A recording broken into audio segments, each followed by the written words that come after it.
गिबियावनो बयखौबो आंनि चेनेलाव बरायनानै लाग्रोबाय। आसा खालामो बयबो मोजाङैनो दङ। दासिमनि मोननैसो खौरांफोरा जाबाय।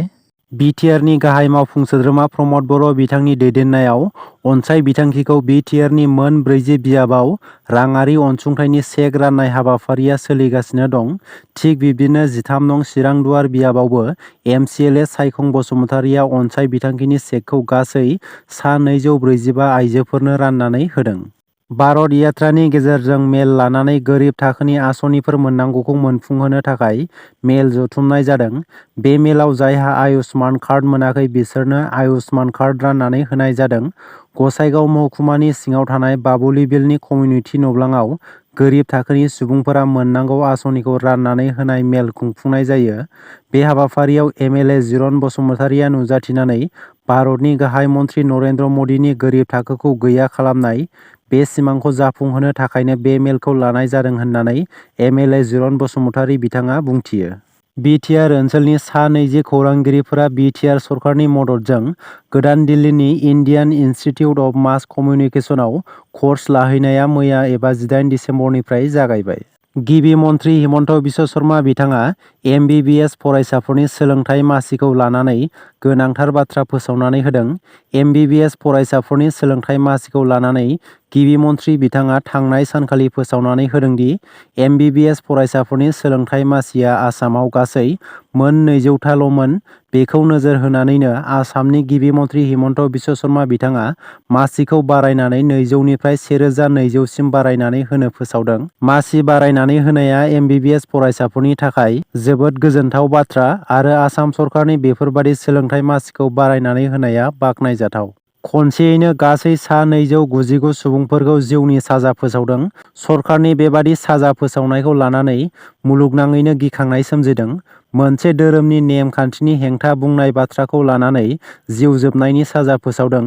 हिजाबनि हेंथा बाथ्रा बुंनायनि थाखायनो सरकारा बे साजाखौ फोसावनाय जाबाय। बे साजाखौ फोसावदों इरान हादरनि सरकारा। इरानाव दासान्दि हिजाबनि हेंथायै सोमावसारनाया सोलिगासिनो दङ आरो जायफोर सुबुङा इरान सरकारनि हेंथायै सोमावसारदों बैफोर सुबुंफोरखौ इरान सरकारा गोरानिफ्राय गोरासिन साजा फोसावनाय जादों आरो बेनो जादों जिउनि साजा। देग्लाय बोसोरावनो इरान सरकारा सा 604 सुबुंफोरखौ जिउ साजा फोसावदोंमोन आरो फिन 2023 मायथाइया जोबहां समावनो सा 299 सुबुंफोरखौ जिउ साजा होनो थाग थियारि खालामबाय होननानै मिथिनो मोननाय जादों। बयजोंबो मिथिजानाय मस्ट वान्टेड दाउद इब्राहिमआ दासान्दि देहानि गोब्राब थासारियाव दं। मिथिनो मोननाय बायदिब्ला मस्ट वान्टेड दाउद इब्राहिमनो जाग्रा आदारजों लोगोसे बिस होनाय जादोंमोन। पाकिस्ताननि खौरां बिजोङाव फोरमायनाय बायदिब्ला दाउद इब्राहिमनि देहाया दासान्दि जोबोद गोब्राब थासारियाव दं। पाकिस्तान सरकारा दाउद इब्राहिमनि बाथ्राफोरखौ लाखोमानानै दं होननानै मिथिनो मोनबावदों। बेफोर खौरांखौ पाकिस्ताननि गागि खौरांगिरि आफजु कासिमिया फोसावनानै होदों। दाउद इब्राहिमनि बाथ्राफोरखौ गुबुना मिथिया बेनि थाखाय पाकिस्तान सरकारा कराचियाव इन्टारनेटनि सुबिदाखौ बन्द खालामनानै होदों। दाउद इब्राहिमआ दासान्दि कराचिनि गंसे देहा फाहामसालियाव फाहामथाय लाबाय थादों होननानै मिथिनो मोननाय जादों। दाउद इब्राहिमनि माखासे बाथ्राफोरखौ फोरमायनो नागिराखै पाकिस्तान सरकारा। पाकिस्ताननि खौरांगिरिफोरा पाकिस्तान सरकारनिसिम सोंथि खालामदों दि मा फोरमायथिखौ दोनखोमानो नाजादों होननानै सोंथि खालामनायखौ मिथिनो मोनदों।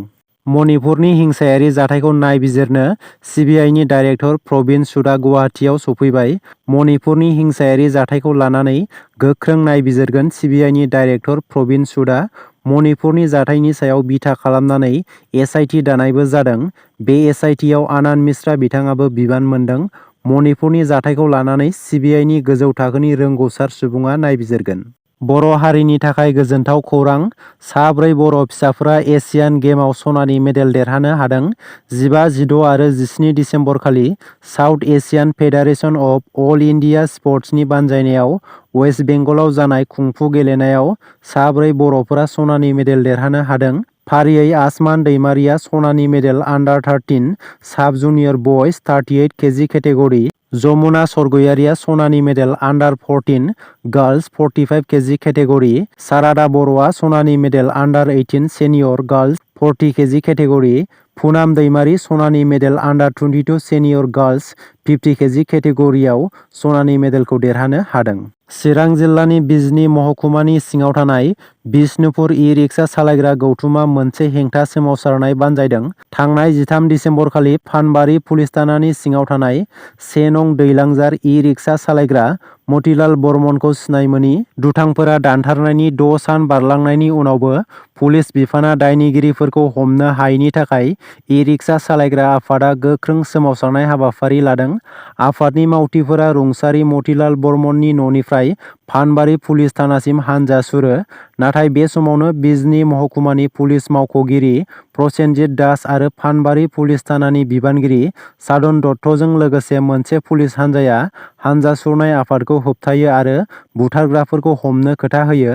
फिन बेनि उनाव सोमावसारगिरिफोरा बिष्णुपुर हाथायाव हेंथा सोमावसारनाय हाबाफारि दिन्थिफुङो। खादानिफ्राय एम्फौ नांनाय जोलैफोरखौ बोखारनायानो इउपिपिएल दोलोनि खामानि।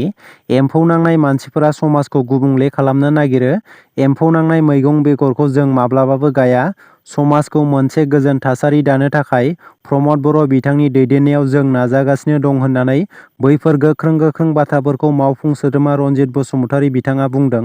दादगिरि ओनसोलनि रायजो राजाफोरा थांनाय 17 बोसोर बिपिएफ सरकार सालायनायाव जेबो मोनैनि थाखाय दादगारि ओनसोलनि गं 71 नखरनिफ्राय बिपिएफनि सोद्रोमाफोरा दिनै प्रमद बर' दैदेननाय इउपिपिएल सरकारनि खामानि मावनायफोरखौ मोजां मोननानै इउपिपिएल दोलोआव जयेन जायो होननानै रनजित बसुमतारी बिथाङा फोरमायथिनानै होयो। जोलैनि थाखाय थिनानै दोनजानाय आबादनि बेगर नङा बिपिएफ हानजाया। थांनाय 17 बोसोराव हाग्रामा महिलारी आरो खाम्फा बरगयारीजों दादगारि ओनसोलाव गं 33 गामियाव गं 3ल' दै लोंग्रा पाम्प बानायनानै होनो हादों। नाथाय प्रमद बर' बिथांनि दैदेननाय बिटिआर सरकारा 3 बोसोरावनो दादगारि ओनसोलाव गं 14 था लोंग्रा पाम्प बानायनानै होनो हादों होननानै रनजित बसुमतारी बिथाङा बुंथिनानै होदों। दासिमनि मोननैसो गोनां खौरांफोरा बेनोमोन। गोजोन्थों।